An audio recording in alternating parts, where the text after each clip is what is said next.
All right, welcome back to Wrestling Retold and Relived with Richie Mars. I, of course, am your humble, gracious host, Richie Mars. Thank you so much for clicking on the episode. It's been a minute. It's been a hot minute. Been pretty occupied, but now we are slowly but surely coming back here. And I can't think of a better return episode topic because, one, this is still going on to this day. We have Paul Heyman, who has a big track record of Paul Heyman guys that he managed. Some good, some not so good. But again, we're still going on with that because we have Seth Rollins and his group. As of this recording, they're not untitled, but I'm just going to call them the Vision. You have the Vision of Seth Rollins's, where he has Braun Breaker and another Braun with him, Bronson Reed. Now we just needed Strowman, and then we could have the three Brauns together. But these are new Paul Heyman guys, and what we're gonna do is we're gonna go to the multiverse with this one, and we're gonna do the Paul Heyman guys that should have been but weren't. But again, I can't do this alone because one, I get lonely. Two, it's always good to kind of teeter back and forth between somebody and their decisions and their reasonings on why and see if we actually have some similar names in mind. So I'm joined with my pal, my buddy, Marcus. Marcus, how we doing? What is going on, everybody? Not too much, not too much. I'm excited to get into, as I called him before we were recording, the time traveling Heyman. Letting him. Let's see what happens. Let's see where we go. Yeah, I'm really excited for this one because Paul Heyman just in general is a legendary figure within professional wrestling for good and for bad reasons. But as a manager or an advocate, as he likes to call himself, and that's his little workaround because he said he can't call himself the greatest manager because Bobby Heenan. Bobby Heenan has that title, so that's why he does advocate, wise man, all these other things other than manager. And it really is a lost art nowadays within professional wrestling. And I really do want to see where this group goes with Rollins and just the impact that Paul Heyman has. Now, when you think of Paul Heyman and his managerial style, who are a couple of names that you think of right off the bat? I mean, obviously Brock. Yeah. Brock, for the longest time, he was synonymous with Heyman. Heyman bringing him out. Brock was a man of little, just anything other than if you really think about it, like his match style was kind of like the the precursor to Romans, where it was kind of like wreck stuff, leave. Mm-hmm.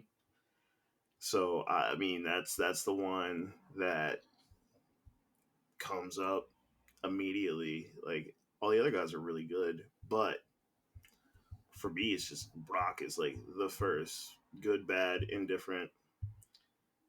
Yeah, that's the one that, like, when you say Paul Heyman guy, I instantly think Brock. Yeah. For me, it's CM Punk just because of the pipe bomb promo. Mm-hmm. And then, of course, their run together, albeit short, was a really fun run. And it was a complete reversal of the Brock Lesnar dynamic where Paul would do all the talking for Brock, man of little words. Punk was the one who would do most of the talking during the Paul Heyman pairing. And it's just one of those dynamics that you're like, oh, wow, this could actually work.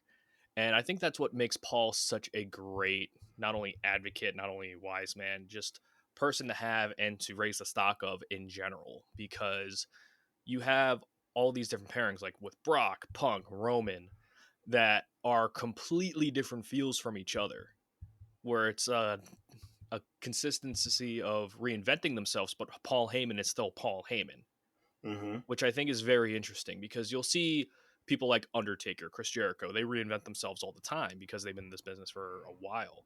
But with Paul Heyman, he's generally the same for a bulk of time. It's just his talents get either completely elevated or certain things get taken away from just the dynamic of it. And I think that's a very interesting thing that Heyman's able to do. He's like to camouflage his own talents to that. And we've seen some other failed Paul Heyman guy projects. We've seen Curtis Axel, we've seen Ryback, we've seen Cesaro.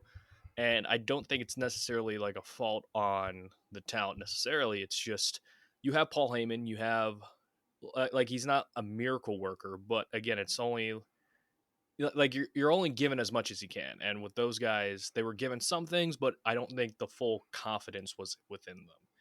Now, do you remember any of these failed Paul Heyman guys? Um, no, not really.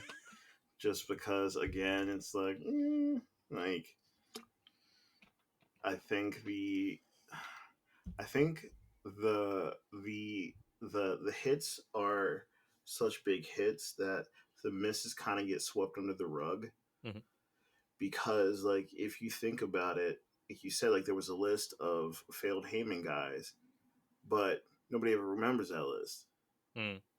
because when you just said, like what do you think of when you hear Heyman guy? Hmm. You said Punk, I said Brock, and none of us were just like, oh, such and so, yeah, that guy, he was a Heyman. Like, Yeah. it's just, right over the heads. Yeah. So we're gonna get to our top lists of Paul Heyman guys. Now, when you were constructing this list, did you have like a set criteria, like people that you think would benefit from a Paul Heyman guy, or do you think it was just like there was somebody who was already established in your mind that would be even more enhanced with Paul Heyman as an associate? For me, when I was picking who I wanted to pick, I kind of went by a lot of it is people that I thought should have gotten a better push, or Paul Heyman could kind of cover their blind spots Hmm.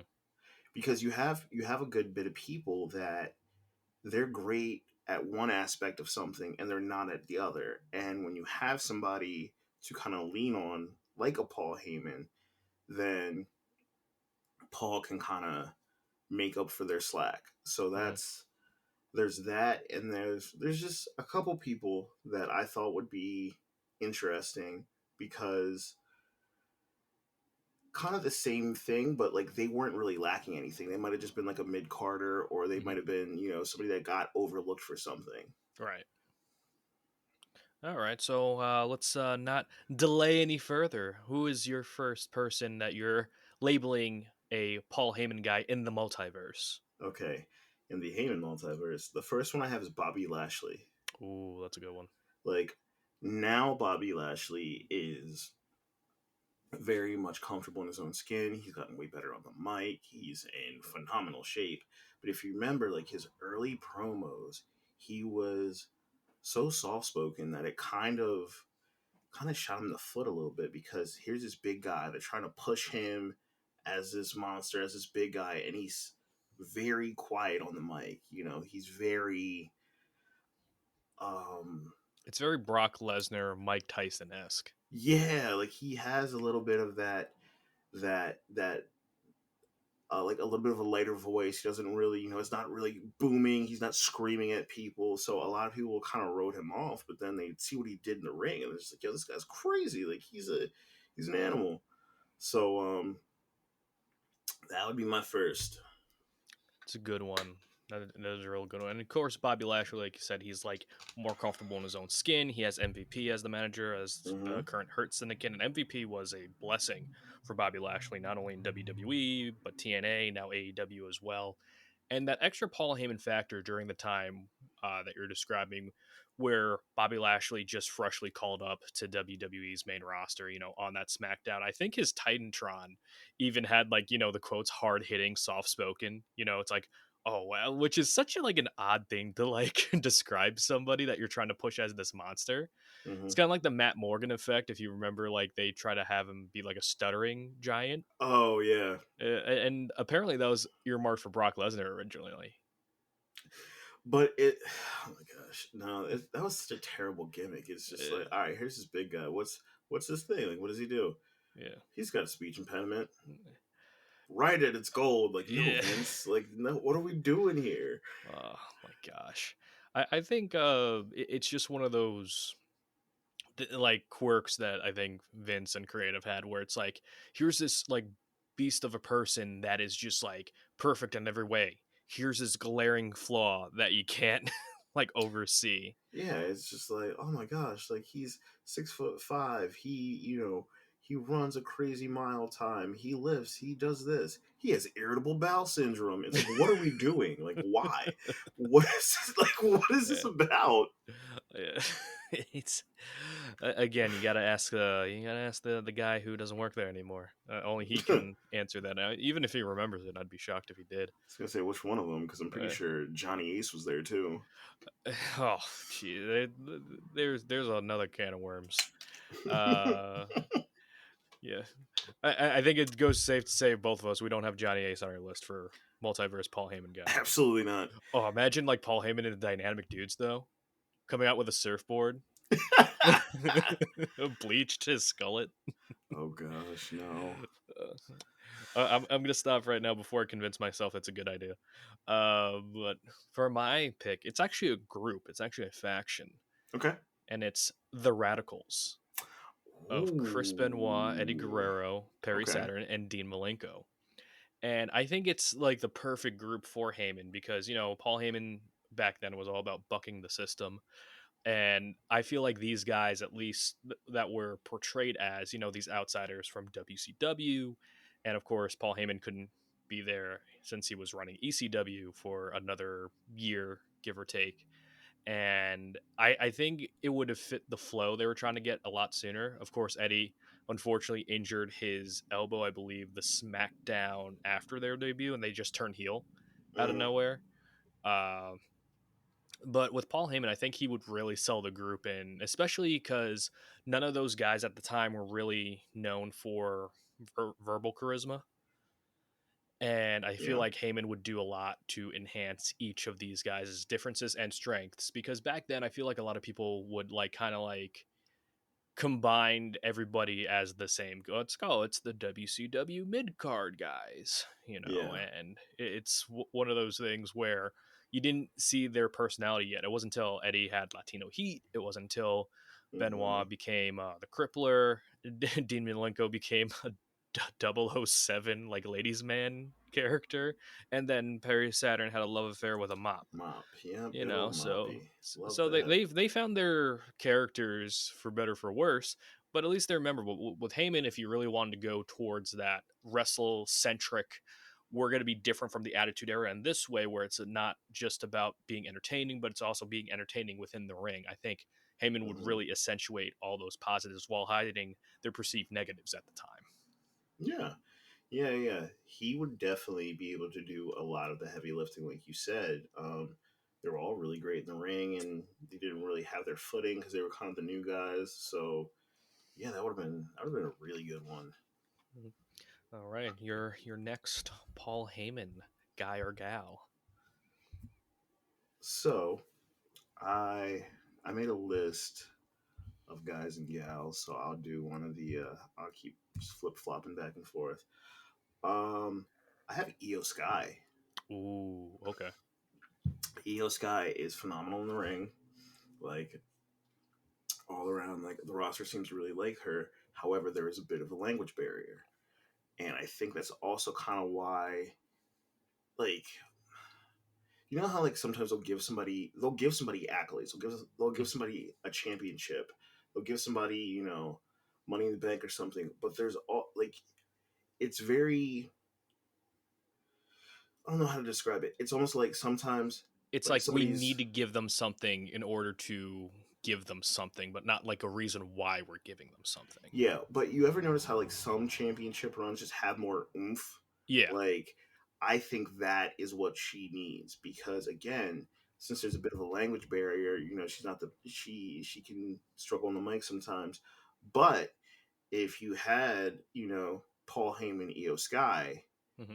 and he really hasn't done anything like with the women like that, so I think that would be really cool. Yeah. I think with Io Sky, like I think she's found her footing more now than she Hmm. did in her first WWE Women's Championship run because essentially when she cashed in and became the champion on SmackDown, she was kind of like just the damage control proxy. It Yeah. was more so to build up the feud with Bailey than it was to build her up as champion. And now I think now, because now everyone's doing like the taunt thing, sidebar, Heyman doing that would be so funny. Hmm. Like just like doing the Io Sky taunt. And I really do think that win at WrestleMania with Bianca and Rhea really put Io from here to a little bit higher, where people are now like noticing it's like, oh wow, Io Sky is like in the Rhea Ripley, Bianca Belair level of talents that we have. And I agree with you back then when Io was with Damage Control. I think having somebody like Paul Heyman would really enhance the promotion of Io Sky, Hmm. because back then it was just like, oh, cool, she's champion, but it's like, is she really champion? Because she's Yeah. not on television as much as she should be, if that's the case. Hmm. Yeah, and that's what I mean. Like some championships, they just feel hollow. It's just like, all right, they have the belt, and what are you gonna do with them? They're just champion in name only, kind of. Pretty much. Yeah, it's like there's some reigns where, and I remember like the Intercontinental and U.S. Championship scenes for a long time. It was just guys holding the title and still losing non-title matches to Randy Orton and Sheamus for like the Yeah, longest it time. was just like, dude, if you're gonna make him the transitional champ, that's fine. But you're essentially just put a belt on him and jobbed him out to Yeah, the upper card. So it's yeah, just like, what's why? yeah, it's almost like you're begging them to drop the title because Yeah, they're doing nothing with it, and it's like it feels like the title is more of an anchor than it is to elevate or promote them even further. yeah, yeah. Yeah. I mean, you hit the nail on the head. It's kind of like a you can't leave. You have the title. Yeah, it's like it's a tough position for champions to be in. I feel like the one that I see the most with that, or at least the run that I saw the most with that, was Big E when he was WWE champion. Where Yeah, it's like they gave him this cool moment, and then it was just he lost and then lost some more. He won some, he lost some, but he wasn't really promoted as WWE champion. He was just kind of like there, and that's always that was a bummer. That was a yeah. bummer.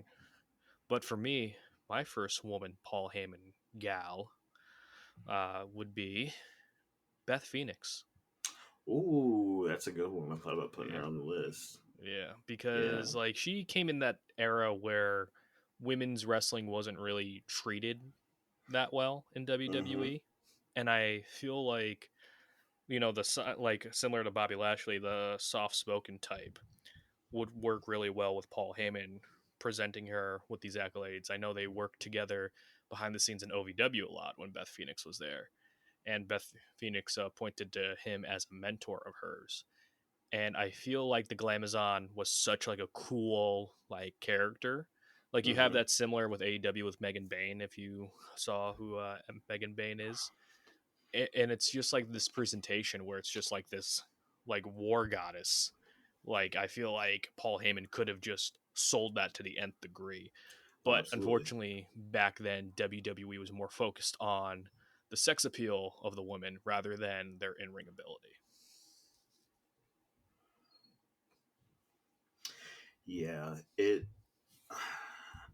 I don't know. Sometimes it's interesting because I don't know how to describe it. It's like it's a head scratcher. Like they'll have talent under them and they just don't know what to do. And it's Hmm. just like they know they're the only game in town. So like you said, like the she had good packaging, she was good at the ring, and having somebody like that would have just elevated her because she was good, and she was, like you said, it was kind of like that in between, the divas to like the women's revolution kind of deal.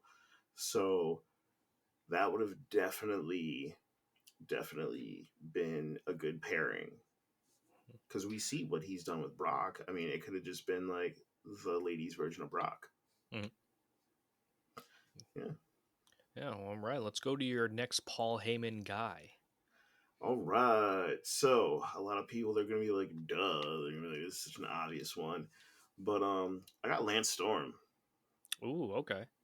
Lance Storm, specifically when they were giving him all those goofy gimmicks, and it's just like your gimmick is you're boring. Like, okay, so who wants to watch somebody that's boring? Like, why? Why are we doing this? Your gimmick is you like dancing. No. They gave him that terrible song Oh my where he would do gosh, what was he doing? I think he the was cabbage Cabbage patching. Patch, yeah, and Yeah. oh man, he had just a turd sandwich buffet, and he was just like, well, I'm gonna eat them, and like, oh man, him and Heyman together would have been good because again, he was a great worker. He was phenomenal in the ring. He just needed that oomph, like, Hmm. and they wouldn't give it to him. Like when your gimmick is that you're boring, Hmm. how is that going to get over? Like the whole the whole thing is to not be boring. Hmm. Yeah, that's the thing with a lot of like characters where I'm gonna go on a side tangent, but Go the on. whole John Cena like heel run of him ruining wrestling, Mm-hmm. and like some of his performances, and of course the man's 48, he's not gonna perform like he did in Oh yeah, 2015. But a no lot of way. people were like, it's like, oh, he's being boring on purpose, so this is great character work or something like that. I'm just like, look, if something is like purposely boring, like then it's like it's if its point it's like to not be enjoyable and you're doing it for a long stretch of time, then I'm just not gonna care about it. It's like ambivalence. And I feel like a lot of people are obsessed with like, oh, it's heat, this is old school heat. I'm just like, well, we're not really like, even though old school heat can work, but it's like you still need to kind of like adapt to the times. And I feel like just labeling someone as boring, you're just putting them behind uh like it's a horse behind the cart, so to speak, where it's Yeah, like you're not giving them the chance to succeed. And I feel like with Lance Storm in particular, they just saw this guy, just looking like a generic call wrestler kind of guy, and they were like, "Oh, okay, he just wrestles good, and we don't want wrestling in our wrestling product." yeah. Like, who said you could bring ice cream to the ice cream social? Banned. Like, get like what? He was so good, and he just wasted it. Yeah, it's I don't know. I did like his roll through Boston Crab. That was Oh nice. I yeah, actually that was a have a sweet one. I have like a DVD somewhere, and it's like his Ring of Honor match against Bryan Danielson, and I'm just like, you know what, I'm gonna watch that again. Okay, all right. Yeah. So who you got for your next one? Phew, all right, this one is kind of an out there pick, but I think it would Mm-hmm. be pretty fun. Billy Kidman.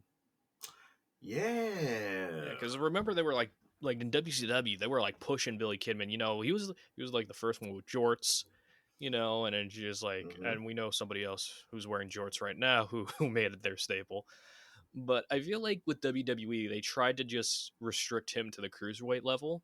There Yeah. was like one moment where they tried to like make him work as a heel, and that's when he accidentally knocked out Chavo with the shooting star press.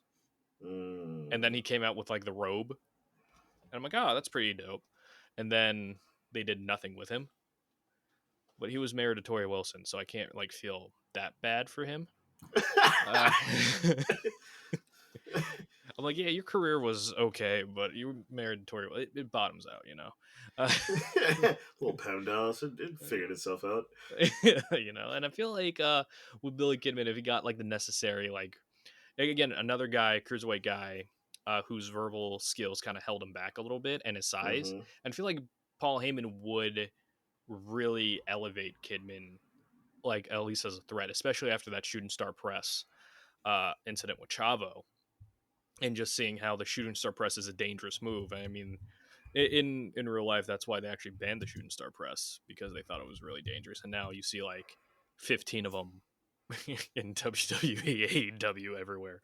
So yeah, that would be my pick, Billy Kidman.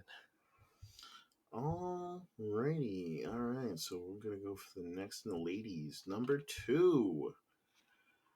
I think this would have been a very interesting pairing, and I think they would have worked well together. Jacqueline. Ooh, okay, yeah, yeah. Jacqueline was in there. She was fighting with the guys. She, sweetheart, take no mess, cause no harm. And just having Heyman be in her corner, because if you think about it, like, who was really on Jacqueline's level when it came to the women's division? There were some, but there were very few. So they had her out there just wrestling with the dudes, and she was putting on bangers, like, Hmm. and having in a weird way, it almost feels like that was her gimmick. Is I can hang with the guys, but like I think having somebody like Heyman for a mouthpiece wouldn't have could wouldn't have like they kind of had her like pigeonholed for a little bit because her whole Hmm. thing was just like she's tough. Yeah. And like, all right, that's cool, but like, what else? I think if you had Jacqueline with Heyman, it could have expanded a little bit. Hmm. Yeah, I feel like Jacqueline was a part of the unsung heroes of women's wrestling for a while, especially when WWE was portraying it as the eye candy division, as opposed to you guys are great women's wrestlers. And I feel like if they like had the focus that they do now for the women's division, Jacqueline would thrive, and Heyman would just bring her up to that next level. And it didn't matter where she was, whether it was like WWE, TNA, any of these places. I think she would have been awesome. Yeah, she was always solid in the ring and also really good on the mic. Like, I think her mic skills are very underrated. Yeah, yeah. I like I wouldn't be opposed to like seeing Jacqueline like be a trainer or just Mm-hmm. like anywhere within like the wrestling business. Like she deserves like all the flowers in the world. Absolutely. Absolutely. And for my second woman, multiverse Paul Heyman gal, would be Gail Kim. Yeah. Like Gail Kim was like the woman's wrestler for a generation, and I don't think a lot of people talk about it. Like Mm-mm. when people think of like the TNA knockouts, Gail Kim, Awesome Kong, those are like two, like that's the feud that put like women's wrestling in the United States on the map. Yes. And TNA was the place for a while that you were getting women's wrestling serious attention, so much so that they garnered the highest ratings out of anything on TNA for a while before Hogan, Bischoff, and Russo came in and said, "Nope, we're gonna do what WWE's doing." But with Gail Kim, and even when she went back to WWE for that short stint, they didn't have that attention on her, and I'm just like, are you guys out of your mind? It's Gail Kim. Like this is the person that you should want to focus the women's division on. Like she would get shots at like the Divas Championship, but they would never like Mm-hmm. pull that trigger. And Yeah. it was like so disappointing as a fan. And I'm so glad that she found her niche within TNA wrestling. But as far as somebody who should be at the forefront and who could promote that, Paul Heyman promoting Gail Kim as the best women's wrestler of a generation, like, just take my money right now. Like, this is like a pairing made in heaven because you have Paul Heyman, who will promote anybody who's like a top wrestler or athlete, and Gail Kim fits the bill right then and there. Yeah, like Gail was always good in the ring, and they just wasted her. Like, Hmm. she was, like you said, like she was the face of a generation. She was really good on the ring, really good on the mic, and wrestlers could put on really good matches, and they just didn't know what to do with her. And it's interesting because if I remember correctly, didn't she literally win the championship her first night? She was the first. She was the first TNA champion, and she won the Battle Royal to win the women's championship on Yeah, Raw. like so Yeah, they threw her big things up front and then just kind of like fizzled out with her. yeah. Like she held the title for I think like a month. Like she was a transitional champion, but that was the way they Mm-hmm. were debuting her. Like I remember the vignettes too because it was like Matrix stuff. And I'm like, oh, Mm, that's pretty dope, And then they just turned her heel out of nowhere. I'm just like, okay, you didn't get the audience that level of caring for her yet. You can't just slap a championship on. So, like we were saying before, you can't just slap a championship on them and saying, oh, you're a made person. It's not how it yeah, works. But with no, like the like women's division in general, where it's just like at that time you only had that one women's championship, and once you won that, where do you go from there? exactly. That was their theory at the time. Now we have women's tag titles, Intercontinental, United States, and two sets of women's like world championships in WWE. So there's a lot more for the women to do. However, it's just like back then, like those opportunities were few and far between, and that I think that was the only time Gail held the WWE Women's Championship, which is a huge missed opportunity. Yeah, yeah. They definitely whiffed that one, and it would have been interesting to see her kind of be a vet in the WWE system, especially like now with women's revolution Hmm. and how you know now you have a certain chunk of the audience that are just like, all right, the guys are cool, but when are the women coming on? Because they're putting on the good matches. Yeah. Like to see her, like even have her like in developmental or like like you said earlier for someone else as a trainer or just something like she was super talented and she definitely deserved more. I'm just saying, WWE had Evolution announced as a pay per view for July. I know Gail's retired, but throw the bag at her, and then we can have a match against Io Sky. That'd be awesome. Hmm? Or Never Charlotte, know. or Becky. Any of them. Any of the women. Any of the women you have on your roster against Gail Kim would be phenomenal. Absolutely. All right. Who is your third Paul Heyman guy? This man needs an introduction. The one, the only Mark Henry. Ooh, okay. If you think about all the different iterations of Mark Henry, it could have worked in so many timelines. Because remember, like you had the early Mark Henry where he's coming out, he's got the tracksuit and he's happy, he's kind of like baby face, he's fresh faced. Mm-hmm. Like Heyman could have been like the like almost kind of like the the plucky new guy and like the grumpy old guy, kind of like the Like the old like, trainer, yeah, like Rocky's old like, trainer or like yeah, the yeah, buddy. like Mickey. Like I could see have you ever seen Cool Runnings? Yeah, Like a John Candy esque. yeah, yeah. It's Where like yeah, it's like we gotta make you succeed, kid. And we haven't yeah. really seen Paul Heyman as like a babyface kind of manager. Mm-hmm. But like from the stints that we've seen him as babyface, I think like him like guiding like a fresh off the Olympics Mark Henry would be a fun one. Yeah, but you can even because they gave him goofy roles, but he still nailed them. Like imagine when he was like sexual chocolate Mark Henry, and he's just like, yo, you gotta slow down, like we got a match, you gotta focus. Or when they gave him like the Mark Henry that's just beating everybody up, and it's Paul, and he's trying to contain Mark and like reel him back in. Yeah, the Hall of Pain Mark Henry. Yeah, yeah, yeah, yeah. Like so, And this could Paul have worked. Heyman plays terrified so well. Absolutely. He plays it phenomenally. And those two together I think, would have been very good storytelling because he's good in the ring, he's good on the mic, and whether he's face or heel, dude works. Like, Mm-hmm. he's just solid all around. Mm-hmm. And Mark Henry really did. He was one of these guys who a lot of people pegged for like high things, like right off the bat.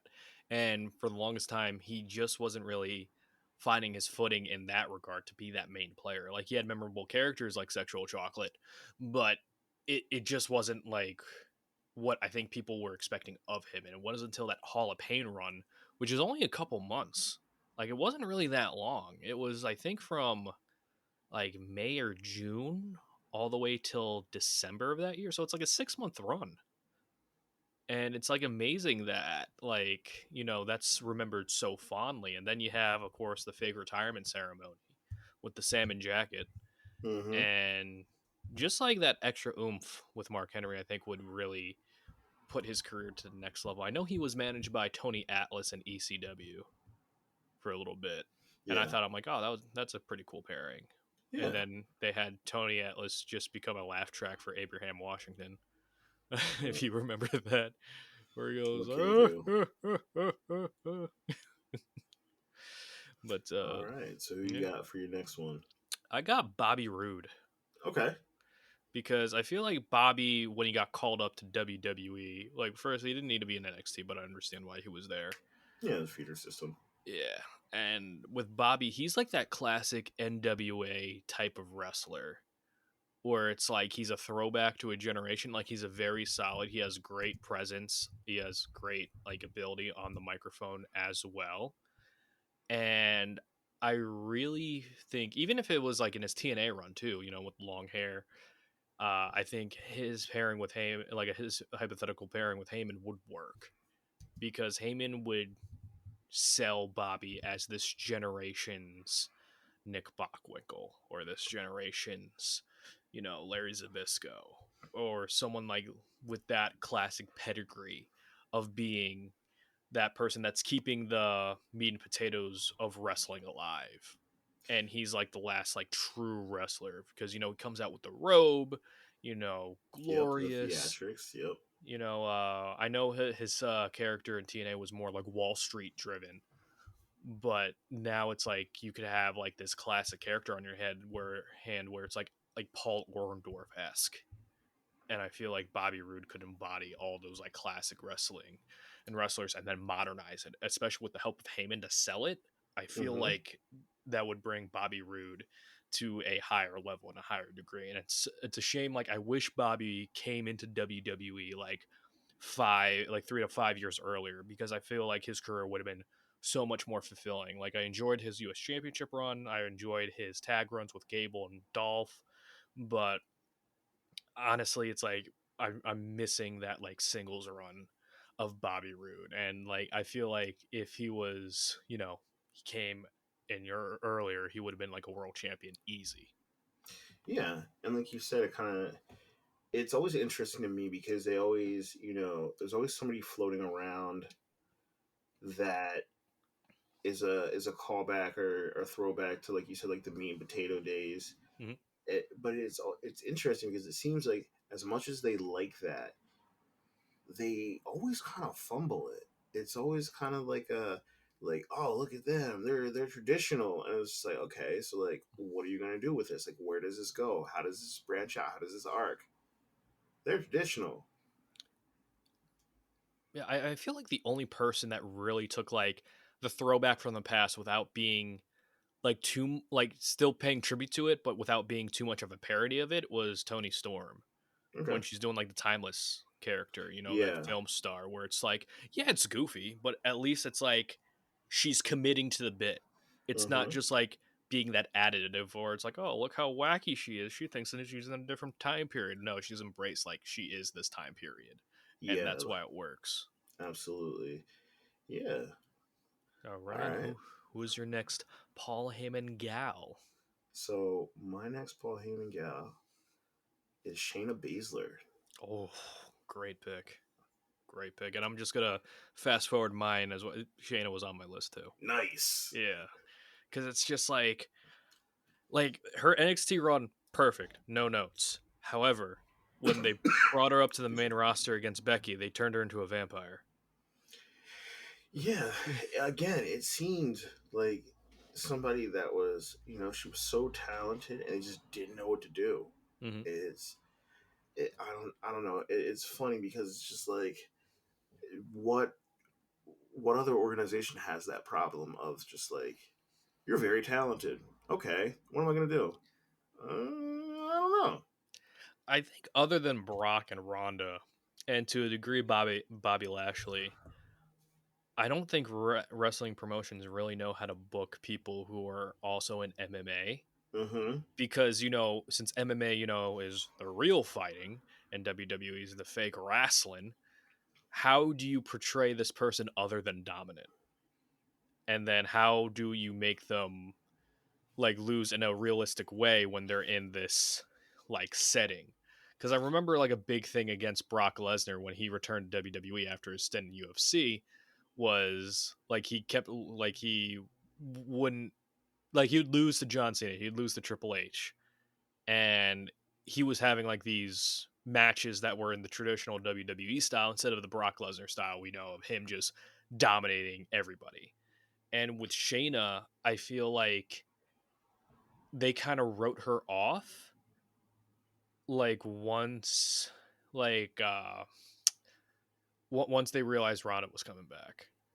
Yeah, it's almost kind of like she was a placeholder for Ronda, and Mm-hmm. then they could have just like expanded upon her because maybe like put Ronda back in the fold and like have them kind of enhance each other because I mean Ronda fell flat and Shayna was phenomenal, but like Mm-hmm. you said, once they found out Ronda was coming back, they're just kind of like, oh, there's the one we want. Mm-hmm.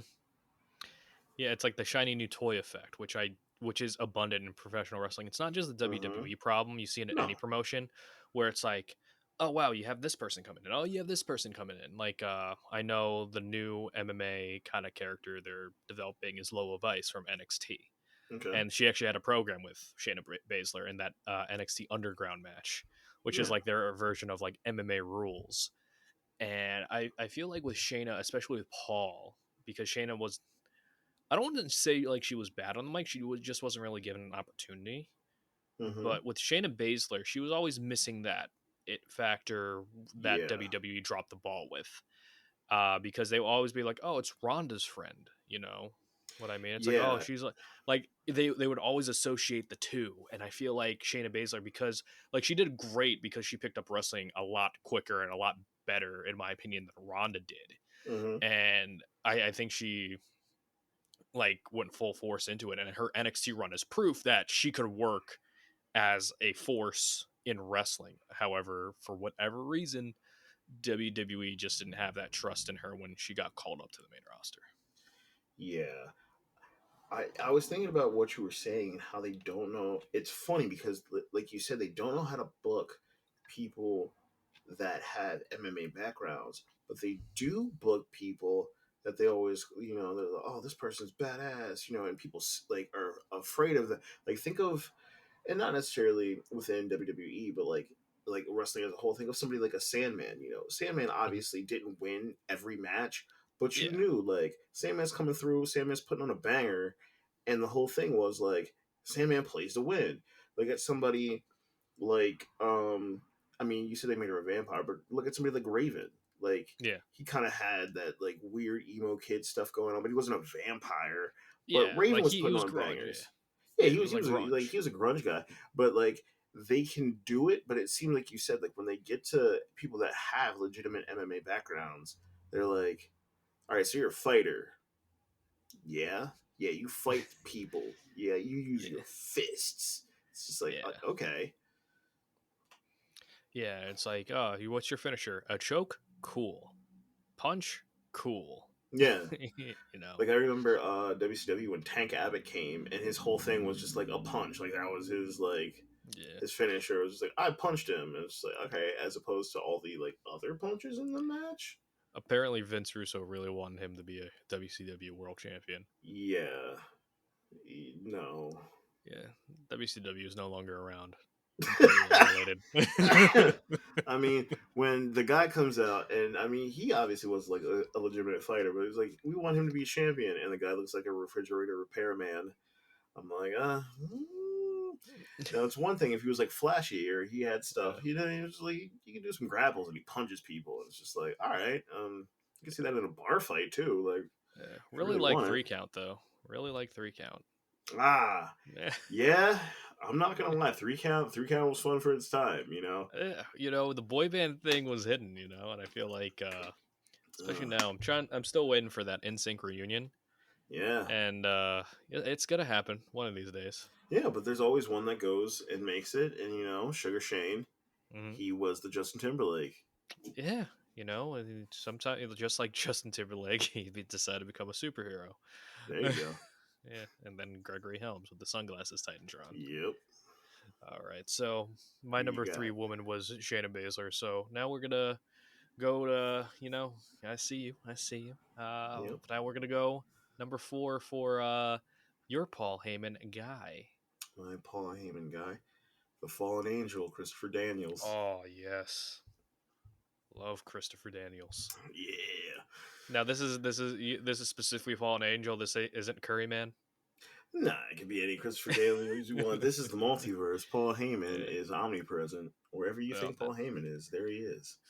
But my Klein Curryman.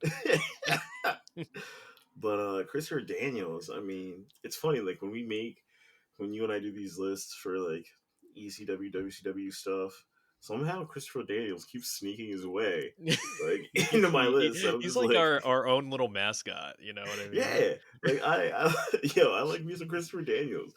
Um, he again, dude, just underrated. He dude had everything and just never really got the push. And I mean, you can look at the triple threat matches with him, Joe, and AJ, and there were just Mhm. bangers all around. Dude was, he was good on the mic, he was great in the ring, and it felt like he just didn't. I don't know. Every promotion, he was great, and it just felt like he didn't connect for some reason. I do like his tag team with Kazarian with the Bad Influence in TNA, where he would just like randomly like show up with Appletinis. Like get a scarf and he just like add an like they'd open a locker and like Kazarian would just hand Daniels like, an Appletini. And I did like the group they formed with Bobby Roode called Ego, which stood for the Extraordinary Gentlemen's Organization. This sounds like stuff like when you're at like Christian sleepaway camp and you have like a group of friends. You're like, we're ego, and it's just Yeah, oh like, all right, yeah. bro, like, It's like calm okay, down. and they'll do like a handshake in front of you, and you're just like, oh wow, that took way too much effort just to say hello. Yeah, and then they have like little iron-on shirts that they made themselves. And it's like, all right, like, it's cool. All right, you can have your fun, but at the same, like, really, it's really, it's like oh this is all, and then you see them in the corner and they're just like doing like Beyblade, and you're like, oh hey, I brought my Beyblade. It's like no, you gotta beat all three of us at the same time in order yeah, to bro. Like, yeah, gain we are entry. ego, and you are not an egomaniac. Therefore, you can't be part of the club. Yeah, Get out of and here. then they have their own hazing rituals, which isn't like hazing. It's like you have to eat all these Lunchables, and you're just like my parents won't allow me to eat Lunchables because they know it's garbage. Sodium. Funny story. Quick side tangent. I went out dancing with a friend of mine yesterday. Shout out to Lex. I took them. There was like an industrial, like alternative kind of goth rave out in Lancaster, and they were just like, "Oh man, I'm so hungry!" Like middle of the rave, and across the street was a gas station. So they hopped over, grabbed a gas station. They were just like, "I want a hot dog." There were no hot dogs, so then they grabbed a Lunchable and a water, and we're like eating it like outside of the bar, and everyone was just like, "Yo, that's a good move." Like you, yeah. Did So you did they come with? I forgot the Lunchable still had this. Did you like spread out the sauce with it, or did you just like packing it? no, she was like spread out the sauce. I came with a Capri Sun. She was just like in heaven. I was just like, you know what? I'm not mad at it. I That's a do solid have move. a gripe with Capri Sun, and it's simply because as a child I didn't understand the concept of like putting the straw down Mm-hmm. into like the little hole. I would just like stab it, and it would go through the entire pouch. So I just so I would just like have a Yeah, Capri Sun. I'm just like, where's the juice? And it's like, the juice isn't there because I stabbed the entire you pack. impaled it. I just like it was like impaled like Olaf from Frozen, you know. Yeah, I used to just take them, cut the corners, and put it in a cup. Like I Oh don't have yeah, time for this nonsense. yeah, that's working smarter, not harder. Yeah, it's just Uh, like but yes, Christopher Daniels is a Paul Heyman guy. yeah, Christopher Daniels is a Paul Heyman guy. Yeah, Would love to see that two bald again. people. I like when bald Yeah, people unite. yeah, Chrome Domes unite. You know, Would love this follically for impaired everyone. people are people too. Don't let anybody Exactly. else tell you otherwise. Exactly. Just because their heads are a little bit shinier in the sun, that means Mhm. absolutely Shout out to my pal Bald Bro. nothing. Uh, Yeah, shout out to that guy. yeah. All right, so my number 4 Paul Heyman guy is Mhm. Samoa Joe. Ooh, go on. I'm Because intrigued. Samoa Joe, I think, is the most intense, believable person on the microphone, Absolutely. perhaps of all time. I mean, they were literally screaming, Joe's gonna kill you when he was in TNA, which remember they tried Mhm. to do with Vladimir Kozlov and it didn't stick. Shockingly, Vladimir Kozlov in WWE did not stick. And he beat Undertaker clean randomly on a SmackDown for some reason. Great dancer, though, apparently. I mean, him and the good old Nunkasaurus, Yeah, gruesome twosome. yeah. Shout out to the Funkasaurus, who's currently on conservative like talk show via television. Yep. Yeah. Shockingly, I don't think the Funkasaurus is on either list of us. But imagine like Yeah. Heyman as the Funkasaurus I wouldn't be mad at it. I in the would. tracksuit and the top hat too. Yeah. That'd be pretty Yeah. dope. I'm gonna move on before I convince myself it's a good idea. I'm already But, convinced. but with Samoa Joe, he's again. It would be similar to like the CM Punk dynamic, where it's like you don't need Paul to like cut the promo for him. Same thing with like Roman, if Roman's there, but just the presence of Paul Heyman, kind of like just being there, like in support of Samoa Mm. Joe of these actions, where it's like only he can like react and kind of like pull back Joe if need be. Yeah, And like I he's the remember, one that has the reins. yeah, and I remember one segment like Samoa Joe and Paul Heyman had together, where Paul Heyman was hyping up Brock, and Samoa Joe like corners him and just goes like, and Paul Heyman's like, I'm just an advocate, and Joe's like, I understand. He's like, I'm very disappointed. Your client is not here, and that's upsetting to me. And he just whispers in Paul Heyman's ear. He's like, I'm gonna choke you out. And Paul Heyman's like, I'm just an advocate, and Joe's like, I understand. And then he just like chokes Paul Heyman out, and the crowd's just chanting, "We want Brock." And then Joe just grabs the mic, saying, "And so do I," and then just Mm-hmm. slams the mic. Like Samoa Joe should have been world champion in WWE, Yeah, but yeah. like again, there's back then there was one person that you had to impress, and unfortunately, that guy didn't see the star that Samoa Joe is. Boo that man. Yeah, I will say that I was there when he won the AEW championship, so that was Okay, pretty cool. all right. That's like my consolation prize, I guess. Yeah, I guess so. Yeah. But I feel like Paul would just like add to the legitimacy of Samoa Joe, and it would make sense kind of because imagine if like Joe was still with WWE and then Punk came back too, and then you had Oh, like Paul Heyman still with Joe, like CM Punk. I know like CM Punk and Joe had their rivalry in AEW, and that was great as well. But I feel like that extra added dynamic with Paul Heyman, even if like Paul Heyman, let's say, was in like AEW during that time mm-hmm. period as well, I think it would have been like so cool to try to see like is Paul going to stay with Joe? Is he going to stay with Punk? Like I just think the pairing of Joe and Paul Heyman would be gold. But even like those two, like think if first they do something where like there's tension between uh Punk and Joe, and then they actually like become quote unquote friends for the storyline, and they just Yeah, wrecking shop because you got Punk and you got Joe, like, yeah, and so it's them essentially like wrecking everything, and Heyman's trying to like reel them in, but you can't reel in a tornado. yeah. It's like very similar to like what we saw Punk and Roman at Yeah. this road to WrestleMania, but with Joe, I think Joe is like still like he's believably intimidating. Oh Where yeah. it's like man, it's like you don't want to mess with this guy right here. Yeah, and I mean, he's a big guy. He was great in the ring. He was agile. He was pulling off moves that you'd be like, "Yo, how does a guy of that size do?" And he did it flawlessly. And I mean, again, watch the matches with him, Daniels, and AJ, and it's just phenomenal. Mm-hmm. So yeah, that was a very good pick. That was a solid one. All right, now we're going to your number 4, Paul Heyman Gal. Yeah, I got Karma. Ooh, yes. Yeah, Awesome Kong. yep. Karma to me again just didn't get a fair shake.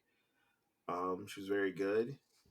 She was great on the mic, and it's funny like when you watch her in Glow, she's phenomenal. Like she's so good, and then it's just like man, like what could have been? And I think having somebody like a Heyman, she could have been almost kind of like a prototype female Brock Lesnar. Like she, Mm-hmm. like nobody really looked like her. Nobody had her size. But again, she wasn't sluggish. She wasn't slow. She was really good in the ring. So Mm-hmm. yeah, I went with Karma. Yeah, Karma, again, like Gil Kim, unsung hero of establishing women's American wrestling. And with Karma, I believe she was in Japan for a big bulk of her career. So when she went to WWE, like she was already like, kind of hampered with injuries a little bit. And Yeah. then, of course, when she was in WWE, they found out she was pregnant. She's unfortunately, I think, miscarried as well. But after that, she only did like that spot in the Rumble, and then they just kind of let her go. And I'm just like, like you could have you could have done so much more. Like there was so much potential. Like Hmm. I remember. This is side tangent, but with Freddie Prince Jr., he has a podcast. He shouted me out on that. Thank you, Freddie, my good close friend, Freddie Prince Jr. Yeah. Thank you. Yeah, and like he would host promo class where it would be just different wrestlers doing like different promos, and it would Hmm. be Karma and Beth Phoenix, and Karma would be like, "Oh no, Beth, I don't want to face you. I want you to join me." And like Karma's like circling around Beth Phoenix like a shark, and Freddie's like, "Oh my god, this is great." So he like wrote everything down. Like, and he pitched it to Michelle McCool, who was the Divas champion at the time. And Freddie's like, okay, this is gonna be Divas like program, Beth and Karma. Michelle's like, oh, okay, cool, cool, cool. But that's like a big no-no because like back then WWE only had one women's program going into WrestleMania, Yeah, and that essentially Freddie was like, even though he was new to the business, and he was like essentially telling Michelle, you're not going to be on Mania. yeah. Mania is like the thing to be on. Yeah, and I'm not sure if you know this, Marcus, but Michelle is married to a very high up individual in WWE, certain dead man, and Undertaker pretty much got the whole story kiboshed. Yeah, and it sucks when there's stories like that because it's like you don't know what could have been, but when it's on paper, you're just like, yo, that would have at least started really well. Mm, absolutely. But yeah, awesome karma, great pick. Thank you, thank you. All right, so who you got next? I got Victoria. Yeah, Victoria's awesome. Like very.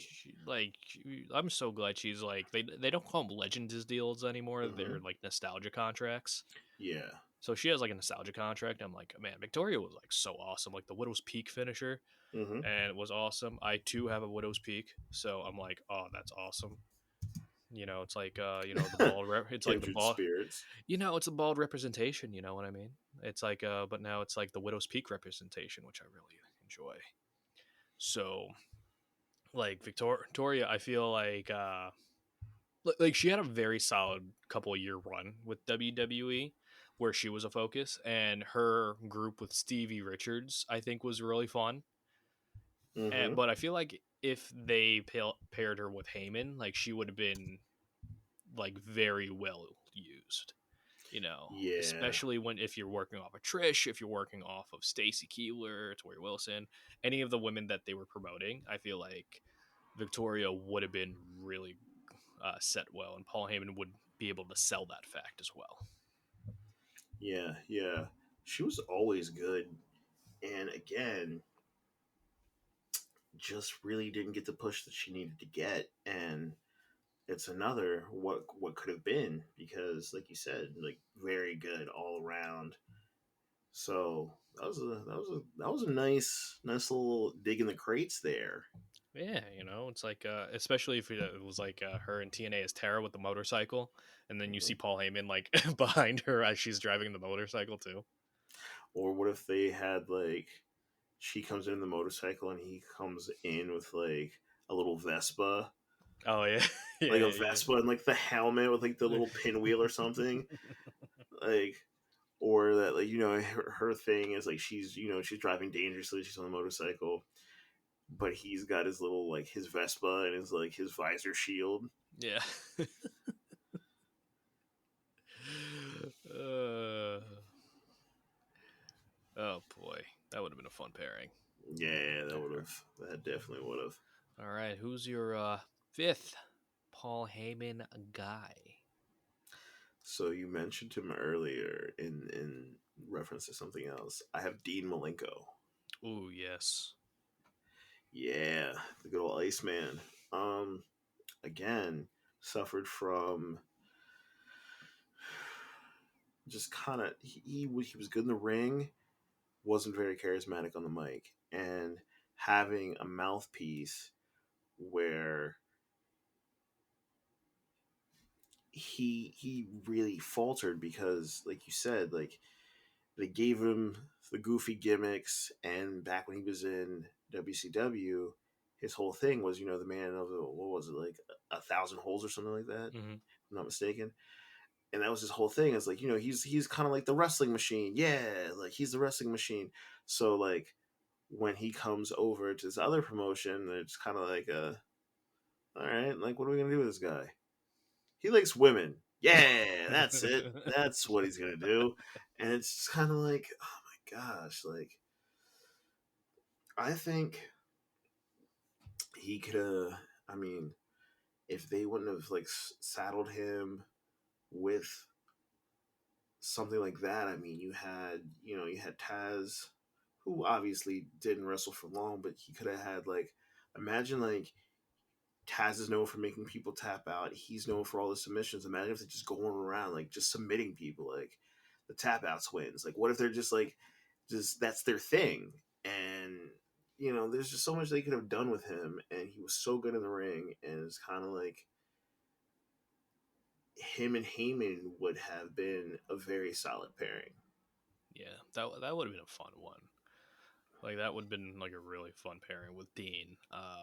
I always liked the Texas Cloverleaf, one of my favorite submission Mm-hmm. moves, and I think Paul would have generated more heat for Dean because Dean kind of suffered from like the Lance Storm effect for Yeah, WWE, where it's like, oh, they wrestle good, they're boring, it's just like yeah. Like, it, why? it's like, man, if you just kind of like embrace like what you are, like I think a lot of people would accept it. Yeah. But I think there's like a fear there because, one, if they don't say they were sports entertainment, then they were trying to Mm-hmm. evade taxes for trying to put off as a Yeah. legitimate sport.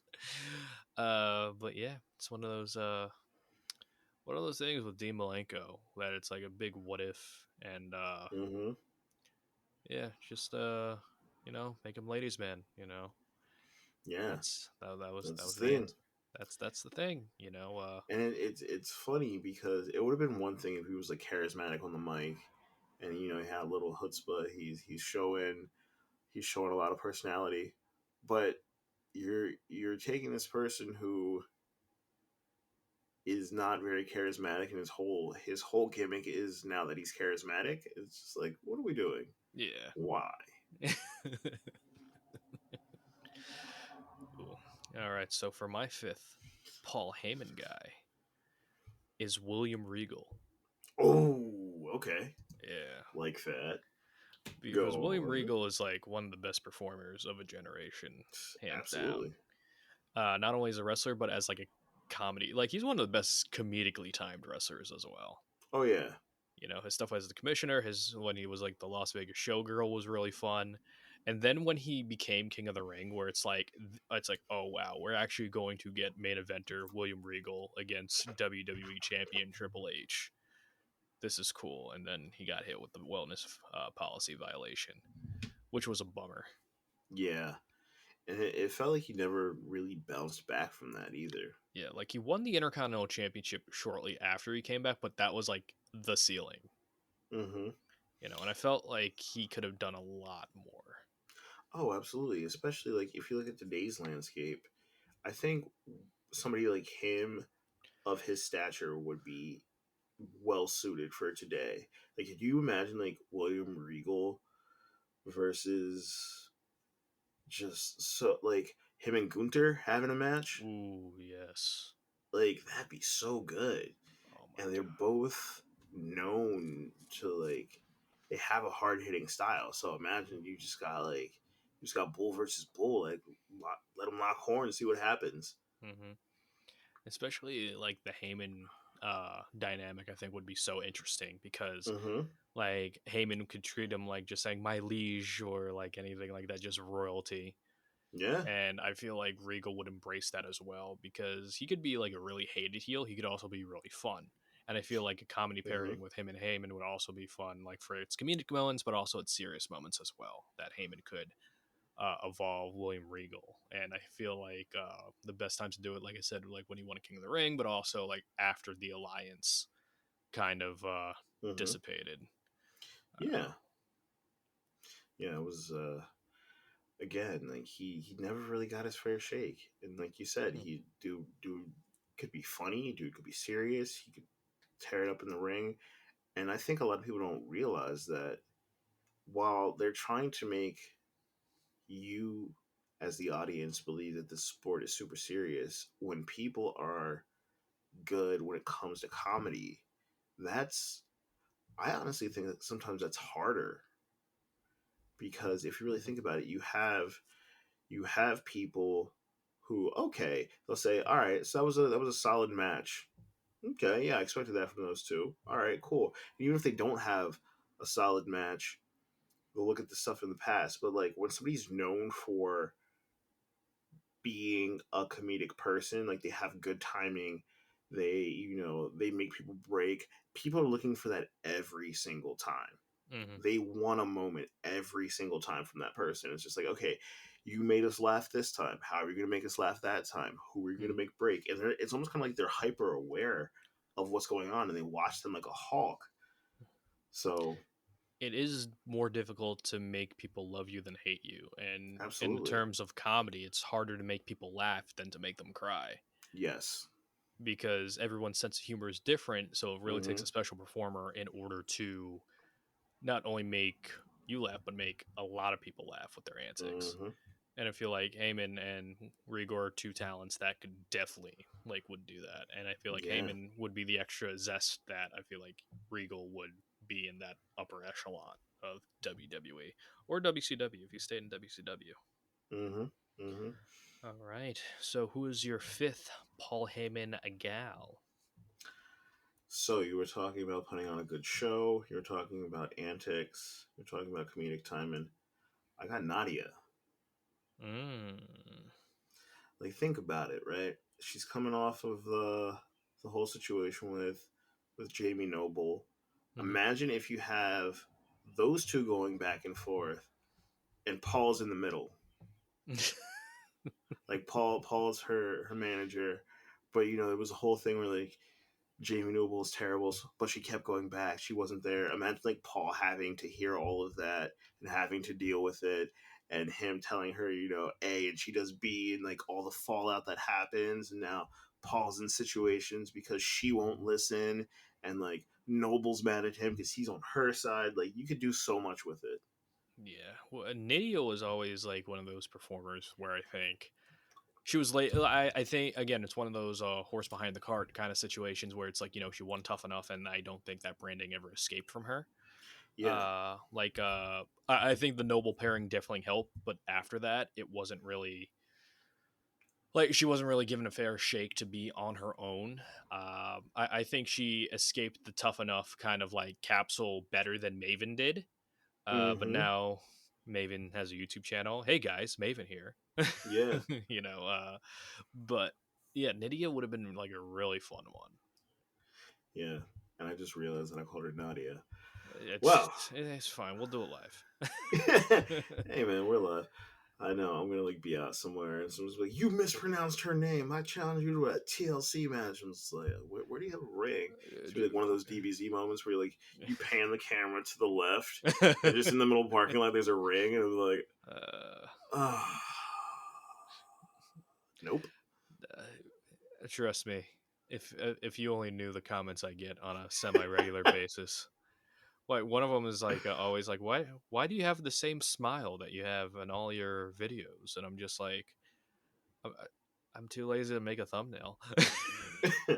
Why do you and, use and your no face one, for things? yeah, like I don't want to just like do like a frowny face. Who wants to click on a video that has a frowny face on it? Not Yeah, I. yeah, absolutely. But yeah, Nettie is a good one. I wasn't expecting her, and I think that's what makes it a good pick because I feel like Heyman would have made it pretty funny. But do you remember when the storyline where she got misted by Tajiri? Oh yeah, and she was blind and like Yeah. in the wheelchair and had like the cane and everything. Mhm. Yeah, so like she gets drafted to Raw, and she's like, "Oh, I'm gonna go after Women's Championship," and Heyman's on the stage as well because it's the draft, and he's Mm-hmm. like, "Congratulations, Nia. Hope you get blind again." I was like, "Geez, Paul," and that was like Paul Heyman's last night as SmackDown general manager too, so he was trying to push every single button. Oh, absolutely. Like, if the plane is going down, Hmm. why not light it on fire from the inside? Like, we're dropping. We're doing it. Yeah. If you're gonna do it. Yeah. All right. So my final five, final, or do we go in 10? Um, I mean, it's up to you. I did 5 and 5, but then also Yeah. for each of these, I had three honorable mentions, so we can Yeah. keep going. Yeah. Well, I'll go for my fifth one, and then we'll just name our honorable mentions like super de duper All right, at a well paced manner. So my number cool. Let's go. five is actually an AEW wrestler, Okay. women's wrestler, and that is Chris Statlander. Hmm. I'm not too familiar. Fill me in. So Chris Statlander, Long Island gal, so I have Mm-hmm. that connection. But Absolutely. also like she's a very like good powerhouse kind of woman, and they try to Mm, pair up with Stokely Hathaway, but okay. then that pairing kind of dissipated. But I feel like Paul Heyman really sell Statlander as this next generation of women within AEW, and I feel like AEW and WWE, but AEW definitely has like a good groove when it comes to women's wrestler and their women's division right now. And I feel like Statlander just needs an extra push, no pun intended, of showing her person like more personality in a main setting. And I feel like Paul Heyman would really sell her as a destructive force, similar to Brock Lesnar. Okay. All So right. that's pretty much my reasoning for Nice. Chris Statlander. Again, no, and people like to make fun of Long Island, but we have some pretty dang good wrestlers. Good old Long Island, Strong Island. Yeah, Strong Island, man. That's went to the Yeah. gym today, tripped. It was great. There you go. There you go. And we're still still here. still here, We're still thriving right thriving, now. still youthful somewhat, maybe, maybe not. Yeah, You we'll don't see. know. This is a podcast. You can't Yeah, see us. yeah, yeah. We're like John Cena. Why are they Yeah. moving so boringly? Oh, it's part of the character, you know? That old school character development. Yeah. If you're boring, that's a character. All They've right. tried it before. Go on. Yeah, I saw gray hair in the mirror today, so we're doing great. That's salt and pepper look. It's gonna be nice. Welcome to the Uh, club. all right. So let's go over your honorable mentions here. Okay, so you want me to do them what, one by one, or do you want to? Because I have three of each. Yeah, you could go one at a time. Okay, so I'll go. I'll just go women's, men's, women's, men. All right. All right. So my first, I have Ivory. Ooh, yes. You know, good worker, always good matches, Hmm. great character work. For the guys, anybody that really knows me knows this is not going to be a surprise. I'm an easy mark. Always have been. Always will be. Rey Mysterio. That'd be a good one. Is there like a specific Rey Mysterio?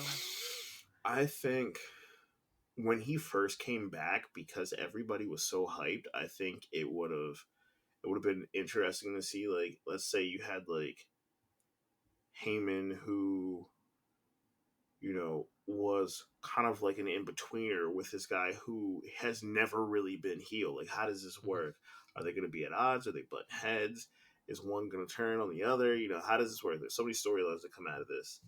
So, yeah, I think that, and just in general, him and Ray would be very interesting because Ray's kind of quiet. Ray's almost kind of like one of the only people that can be objectively on the mic and absolutely get over.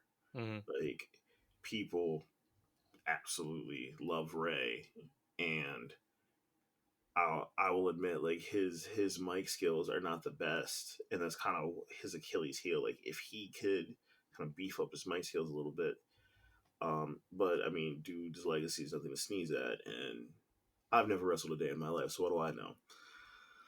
But Join the let's club, see. pal. All right, next on the ladies, I got Mickey James. Ooh, yes. Yeah.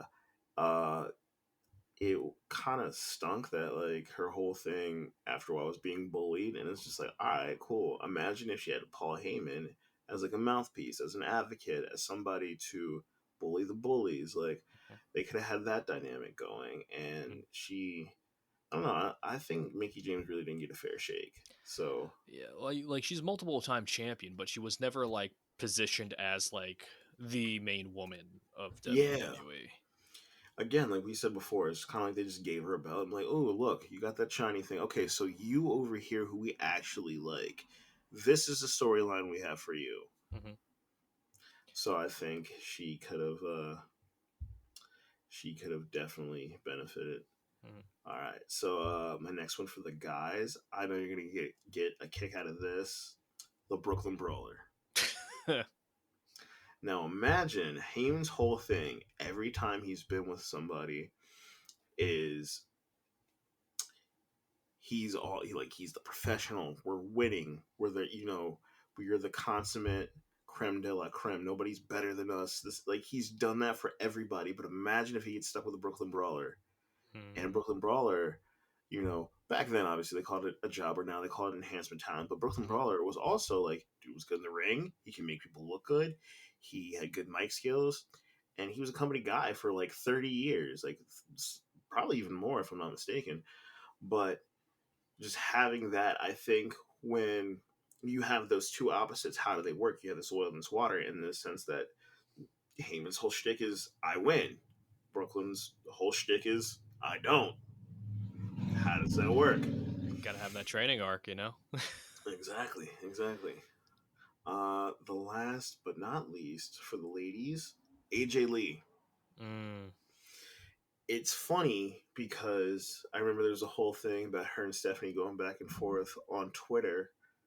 Um, when I was looking stuff up when I was doing some research, and she essentially was saying like, "Oh, we're not getting a fair shake as women wrestlers," and Hmm. Steph just kind of like brushed her off.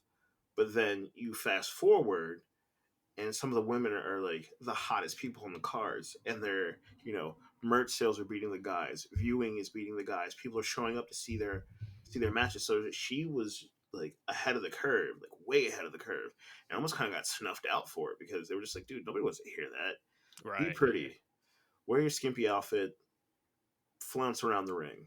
And then she's like, no, dude, like we can do more, and they could have. And I think her and Heyman, like that could have been like a whole angle of like she's trying to get Stephanie to do more and she won't, so she picks up Heyman, and now Heyman's her mouthpiece because we Hmm. know they'll listen to Heyman. Yeah. And what if like what if she gets what she wants? They start putting women's wrestling like up and up on the card, but let's say like she's power hungry because she has Heyman. Hmm. Then what? Then what Right. happens? You got a whole story arc out of it. And yeah, I just don't think they used her well. Yeah. I have a couple of honorable mentions, like Go Shinsuke on. Nakamura is one, Okay. just because I feel like Shinsuke was kind of like plateaued at a certain level for WWE. Imagine if Mm-hmm. it's like Shinsuke wins the Rumble, and then it's like he enlists Heyman to try to beat AJ Styles. And then you Mm-hmm. had the Paul Heyman doing the promo for Shinsuke, who's like an artist, like because you always have like the artist formerly known as like Prince like Ikea. this Prince Ike, and like I feel like Shinsuke would be like a good silent like WWE champion with Heyman just Yeah. hyping him up, and especially like just hyping up the striking ability of Shinsuke Nakamura Mm-hmm. as being like this person that should be taken seriously with WWE, and that he's more than just an entrance. And I feel like a lot of people kind of are taking Shinsuke for granted a little bit. Uh, Mm-hmm. but again, Shinsuke's just like he's cool with WWE, just surfing on his off time and occasionally getting a championship and then not doing anything with it and then dropping said championship like months after the fact. It's kind of like Yeah. a odd theme with Shinsuke. John Morrison is also another one. Oh, good old Johnny Nitro. Yeah, Johnny Okay. Nitro. Because I feel like with Morrison, similar with Shinsuke, it's like he never really got over that hump Mm-hmm. of being like a main talent. And I feel like the Paul Heyman push by again like just describing the athleticism that Johnny could do, like with the parkour style, and how Heyman could sell that as like the next Absolutely. generation of athleticism, and how only John Morrison can do all these things. I think the only thing that I'd have him change is like not do Starship Pain, because I think that's one of the worst finishing moves of all time. So like I because there were times where it's like he'll do like visually it's impressive, but there are times where it's like he will literally just get like a hand out and just like smack them on the chest with his hand, and his whole body just like hits the canvas, and it would get me like so like angry for no reason. It reminds me of I think it was Tekken, and one of the characters was Jax. Not Jax. Jack. He was like a big robot, but one of his moves is like he would just like take a couple steps and just like slowly karate chop you like a robot. But the move was so slow that if they got it, it took like half your health bar because it was just like you should have been able to dodge that. Oh, that's dope. Let's see, another one for the men I have is Sin Cara, Okay. All just right. because like with Sin Cara, like didn't get a great shake in WWE. I don't think No, that's did not. that's like a 50-50 on both WWE and his part because he didn't Yeah. want to learn the WWE style, Mm-hmm. which is what it is. And broke his finger that one time, broke his foot that one time, Mm. uh, botched that move that one time. Uh, great career in WWE. It's little Yep. bit better as Mystico. I saw him in wrestling as Mystico. Mystico's great. Love Mystico. Sin Cara, it's kind of like the opposite of New Pepsi. What's that? that. Crystal Pepsi. Ugh. Oh boy. For the women, it's always like tough because it's like there are some generations where it's like they didn't like care for the women, but it's Mm-hmm. like I feel like Wendy Richter would be one. Okay. That's Like a just solid pick. because like I feel like Wendy Richter and Paul Heyman would be like a wonderful duo of just like chaotic energy. Uh, I can see let's it. see. Natalia, I think, would benefit a Okay. lot. I think Natalia is a lot better than people give her credit for, just because she's in that same category with Dolph Ziggler, where it's like you've seen them so much that you forgot how great they are. Yeah, it's like overexposure. Like they Yeah, don't have enough time to miss them. yeah, and that's like the only thing. And again, this is kind of like a wet noodle to end on, but Ronda Rousey is probably the Mm. obvious one. Okay. Yeah, that definitely makes sense. Just because like it's like a female Brock Lesnar in a lot of ways, Yeah. and I feel like Heyman would properly be able to promote her and sell her. Yeah. So Yeah. to not end on a wet noodle, I got one last one. Ooh, okay. Booker T. Ooh, yes. Heyman and Booker T. Booker T. Could you imagine like him and Heyman on the mic just trashing people? That'd be awesome. Yes, that would be fantastic. And I think it's one of those things where it would just end up with them just having a riff off because they're both so good on the mic that it would just like the promos, especially if they were able to tape them and it wasn't a live promo, just them going back and forth would be hilarious. Yeah, I love like Booker T. My favorite Booker T, no one remembers, but he gets drafted to SmackDown and his whole gimmick for a while was I hate SmackDown. He's like, "Why am I here? I want to be on the A show." Like that was pretty much his whole entire Yeah. character. It's like So I hate being here. Stop making me come to work. I I'm like, wanted to see the Tigers, not the Llamas. oh boy, but just Booker T in general. I think even with King Booker, I think Yeah. would be really fun because he would have these moments where he would just be in this like fake British accent and Mm-hmm. then he would just immediately go to Booker T like if something like didn't go his way. Yeah. And it was just like he was all posh and regal, and then like when something happened, he would just be like wait, he's like, "What the hell is this?" And then like Paul Heyman just being like, "My liege," you know. Yeah. They know not what they do. Yeah, but yeah, a lot of good Paul Heyman guys in this multiverse. I Yeah, might have to do like a 2K like 25 deal and just like see how many people are there or create characters and then just do like a Paul Heyman battle royale. Yeah. A lot of ladies in there as well. You could do it for both, and then have them be like a stable, like have the last two of each match turn into the Heyman stable. Yeah, the Heyman stable, like the Dangerous Alliance. Like I know a lot of people were talking about Rollins being the Dangerous Alliance Part 2 or Evolution Part 2. I still think the Vision is like a dope name. Yeah, that's a very good name. Yeah, and if WWE uses that, like I demand my royalties. That's how that works. I It's mean, like it's no every time they said it, another 10K hit the bank account. That's nice. boom. Oh, ah. uh, I mean, it's no Voodoo Kin Mafia, but yeah, it'll it's not. work. Yeah, oh, the Voodoo Kin Mafia. That's what we should do next time.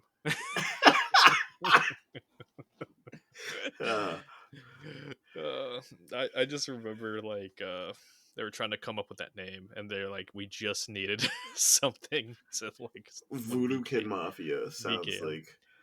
sounds like a weird ska band from the 90s. Yeah, and I feel like I'm not sure if this is true. It wouldn't surprise me if it is. But with Voodoo Kin Mafia, they added Roxy Laveau as their voodoo queen to legitimize that they're a voodoo group and not making fun of Vince McMahon.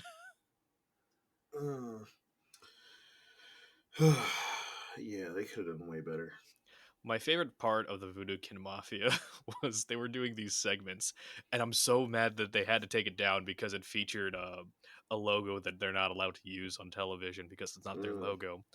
And it was like Kip James, who's Billy Gunn now, and Road Dogg trying to find the target of the WWE headquarters, and Billy Gunn misunderstands and drives them to Target. It's like, we're trying to find the. It's like, what do you mean? He's like, you said you wanted to go to Target. It's like, no, we're talking about the Target. It's Yes, like, the yes, actual that's target. it's the actual Target, and they pan to like the logo of Target, and that's why their video was taken down. Billy Gunn would have been a good Paul Heyman guy too. He would have been a good Paul Heyman guy. I think Road Dogg would have been as well. Yeah, New Age Outlaws, I could have and been I a feel solid like the one Billy Gunn with his sitcom entrance theme, Billy and Chuck. Billy and Chuck Palumbo, That would have been one FBI. rather than giving him the gimmick that they gave him. Yeah, they made him Timu Undertaker for a while. Did you remember that In with the bike? retrospect, yeah, yeah, yeah, Yeah, yeah, yeah. and terrible. Like, I hated his finish. It was like a twisting Dominator, and I hate that because it just like looks so bad to take. Like, it's like because he's basically like spinning you and then just like planting you on the ground. Yeah. Then again, biker Paul Heyman would be pretty fun. Like, in like the little seat car. Yeah, little C car. He has like the little like a scarf with the tassels and like the leather gloves. He has like the like those like goggles, like like Oh yeah, yeah, yeah. Like the motorcycle goggles. all right. Well, this was fun going through the multiverse of Paul Heyman. Yeah. So Marcus, thank you so much. One, for the idea. Two, just this whole entire conversation. It was a lot of fun. But where can the people check you out? Um, I'm not really much for social media. I do use IG here and there. That's QUEZMAV. Honestly, my IG is just mostly playlists. It's just like if you go to my link tree in my IG, it's just all just music stuff. But yeah. Again, like I said last time, if you like my takes, tell me about them. If you hate my takes, tell me about them.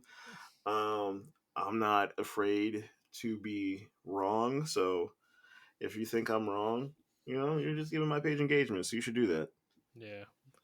I feel like people take like being wrong a little bit too personally. Like, it's like, yeah, I'm wrong majority of the time, Oh, but it's like absolutely. Same here. it's like, when it comes to like wrestling takes and stuff, because it's like everything's opinionated, and that's the thing. Everything we say here is opinionated, and if you think like or if you like or dislike our Paul Heyman guy and gal takes, you can just come right at us and give us your opinions on what Paul Heyman and guys and gals you would like to see. Yeah, if you like this, you should make your own list and let us know. Yeah, anything for the engagement. Absolutely. Make sure to like, subscribe, Comment. Here's the Patreon. man. We got a channel on Nebula. Yeah, I'm hit selling my socks. Here you go. hit the notification bell so you get the first crack of everything that's uploaded.